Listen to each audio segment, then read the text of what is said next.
বাবান পাহাড়ের নিচ থেকে নামতে পারছে না একা একা, তাই ওর পাপা ওকে কাঁধে তুলে নিয়েছে। আনসু, দেখেছো তোমাকে পাপা কিন্তু কাঁধে করে নিয়ে তোমাকে পাহাড় থেকে নামাচ্ছে।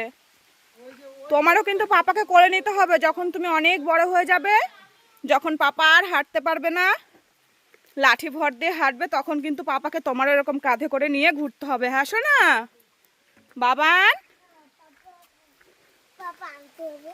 পাপা আনসু হবে তখন।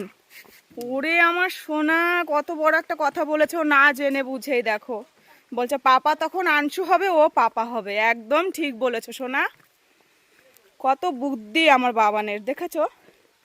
আনসু অ্যাকচুয়ালি ও ছোট হলে হবে কি, ওর বুদ্ধি ওর একদম সত্যি বড়দের মতন করে ও বোঝে সব কিছু। দেখেছো ঝর্ণার জল, দেখেছো তুমি, অনেক বড় হও সোনা তুমি। মাছ ধরবে সে এখন। আচ্ছা চলো।